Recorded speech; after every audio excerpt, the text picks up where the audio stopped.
Hello, world. That's a little bit of Welcome to the Journey by Huge Groove. About a minute and a half of it. The cut is about almost 5 minutes long. Kind of like that, but I promise you I will not wear it out. Got a little 5 o'clock shadow going this morning, a little bit before 6 a.m. here on the East Coast in Kentucky, Lexington. Today in the weather, abundant sunshine, highs in the low 60s and lows in the low 40s. East cools down behind cold front. UV today will be very high, an increase from yesterday. Weather conditions for today, as far as activities are concerned, currently running is good. Cycling is good, and if you have some gardening in mind, that is also good. Currently, the AQI is good at 31. Excuse me. Pollen, tree pollen is high, grass is high, ragweed, none. All of my allergy sufferers. And we have a light breeze of 7 miles per hour in this area. Today, sunrise will be at 6:42 a.m., sunset at 8:27 p.m. So those are the weather conditions from the Weather Channel, part of the National Weather Service, here in Lexington, Kentucky. April 30th, 2026, last day of the month. And tomorrow is May 1, 2026. The news. Well, let's just kind of go around and see what we have. Social media. Clay and Megan have called it Splitsville, according to social media. Clay's father, in a video clip after the announcement, said, "She's been fixing dinner for us all the time." We have visitors. Welcome to King Charles III from England. 4 days in Washington, D.C., and then off to New York with Queen Camilla. The White House Correspondents' Dinner will be rescheduled. And that brings us to May, voter registration. Here in Kentucky, Lexington in particular, April 20th, 2026 was the last day for May 19th, 2026 voter registration. But a few details related to that. Registration is a one-time thing. If you move, then you are supposed to update your address.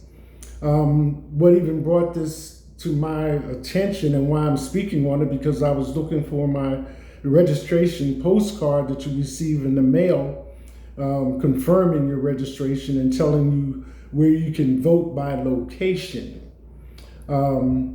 So I went online and I found a website which kind of answered the question about the voter registration thing. Let me see if I can pull it up right quick. Maybe not, so we'll do it this way. And this just kind of adds a few details to it that otherwise, you know, people have a way of talking and giving you their ideas and what they think about it. So this link, check your voter registration. If you're like me and you don't know where your card is and you're not sure with everything going on, if you even did register, it's called Voter Information Center, and I'm pretty sure it's applicable wherever you might be in the United States. But it says you can check your current voter registration information, find your polling place, and check the status of your requested absentee ballot. So much is being said in the media about what is and what is not going to happen with the voters and how it's going to be conducted or not conducted. But it asks you for your legal first name, last name, and date of birth. And with that bit of information, they were able to pull up everything that I had questions about. Where I can go vote, that I was registered, that was confirmed, what district I was in, who my representatives and senators are related to this election, and what party I was registered with. So I thought I would pass that on to you, and you can probably do the same thing wherever you are located, here in the States in particular, with May 19th right around the corner. And that is considered to be a primary. I also would like to remind you that terms of service in office, what were 4-year terms are now 6-year terms, and what were 6-year terms are now 8-year terms. So just kind of keep that in mind when you cast your ballot. And as far as the voting process itself is concerned, it takes me back to a couple of months ago, I believe, on The View. Whoopi and Sonny Houston were discussing, at that time, voter ID was a hot topic in the news. And I think Sonny made the statement that she had never had to produce ID when she voted. And Whoopi was like suitably surprised. So, and I was too, But anyway, the actual process, it probably takes longer wherever your location is to go through the line than it does to actually vote.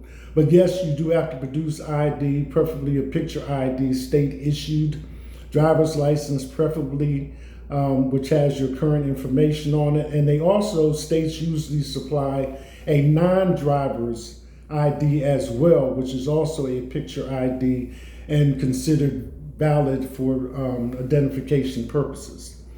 So, on to May 19th. Sports, NBA playoffs, Game 4, best of 7. In the WNBA, players are being moved around, so we'll give them a chance to settle in. Women's National Soccer League, they are playing. That just seems to be a long time to be running around. What is it, 90 minutes? And baseball on Sunday. Which brings us to the first Saturday in May, the Kentucky Derby. Here in Kentucky, considered to be the horse capital of the world, this is a pretty big event, and it is the first leg of the Triple Crown. So this time with the field of 20, I was able to access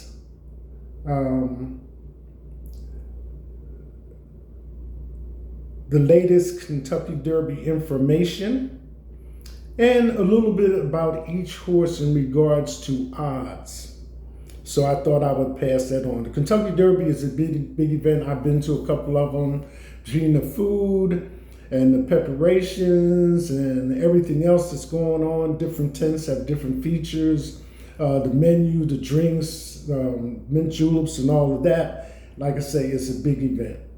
So, from the Louisville Courier, dated April 29, 2026, last night, let's begin.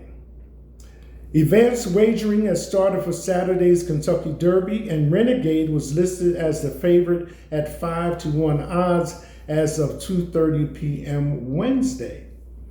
Silent Tactic has been scratched from the race, meaning Great White will draw in from the also eligible list and have the number 20 post position.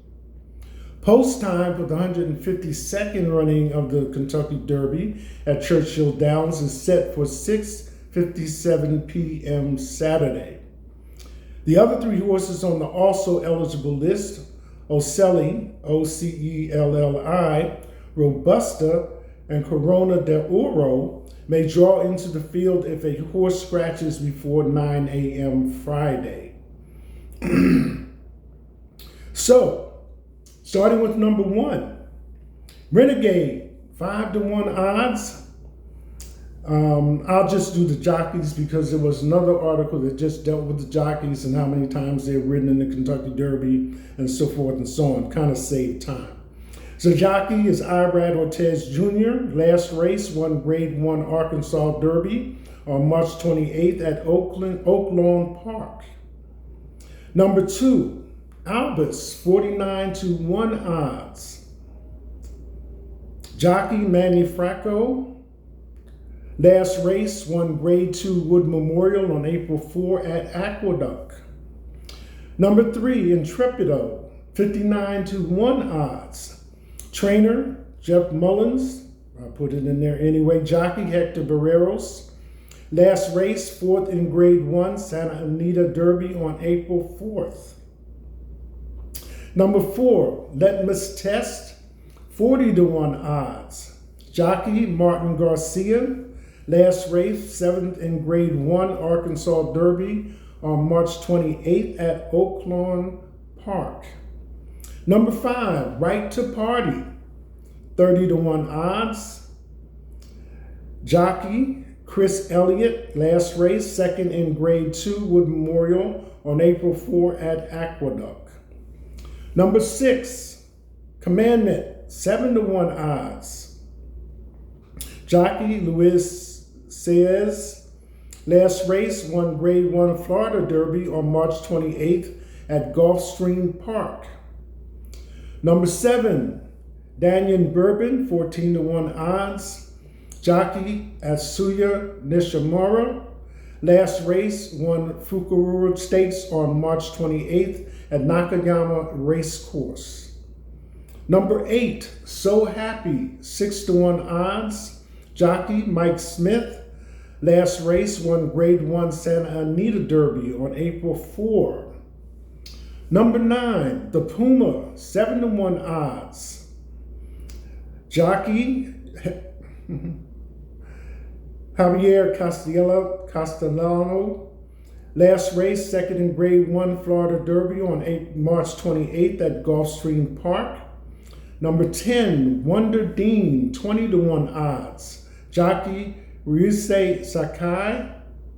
Last race won Group 2 UAE Derby on March 28th at Medine Racecourse.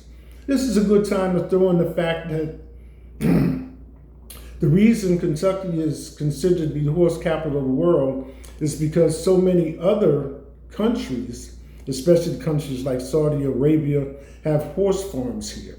So that creates that global international thing. Number 11, Incredibolt, 36-1 odds. Jockey is Jermaine Therese. Last race won Virginia Derby on March 14th at Colonial Downs. Number 12, Chief Wallaby, 13-1 odds. Jockey is Junior Alvarado. Last race, 3rd in Grade 1 Florida Derby on March 28th at Gulfstream Park. 13, Silent Tactic, scratched.